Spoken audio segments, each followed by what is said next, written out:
Hi everyone. We always seek blessings from God.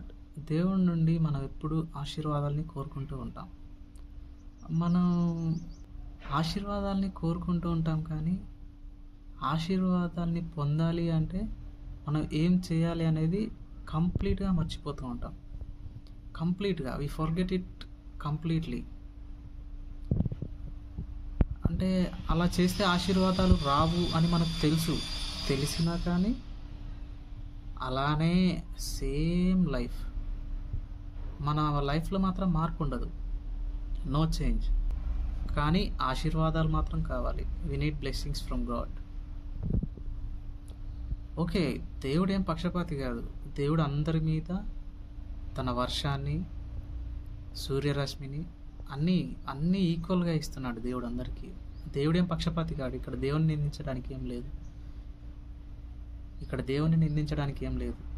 కానీ మనం మన లైఫ్లో దేవుడు చెప్పిన ఆజ్ఞల్ని అంటే like some people will think like ఆజ్ఞలు ఇచ్చాడు దేవుడు, పాటిస్తేనే ఆశీర్వదిస్తాడు, అదేంటి దేవుడు ఎందుకు అలా చేస్తున్నాడు, ఆయన చెప్పింది వింటేనే ఆశీర్వదిస్తాడా లేకపోతే ఆశీర్వదించడా అని క్వశ్చన్ చేసే వాళ్ళు కూడా లేకపోలేదు. కానీ ఇక్కడ గమనించాల్సింది ఏంటంటే, నువ్వు దేవుడి ఆజ్ఞల్ని పాటించకున్నా పర్లేదు, కానీ నీలో దేవుడు తన ఆత్మని పెట్టాడు. God filled his spirit in your body. నీ బాడీలో ఉన్న ఆ స్పిరిట్ ఏం చెప్తుందో నువ్వు వినాలి. ఎథిక్స్ ఏంటి, ధర్మం అంటే ఏంటి, ఏం చేయాలి, ఇది చేయకూడదు, ఇది చేయాలి, ఇది చేయొచ్చు అని మన ఆత్మ ఎప్పటికప్పుడు మనల్ని గద్దిస్తూనే ఉంటుంది.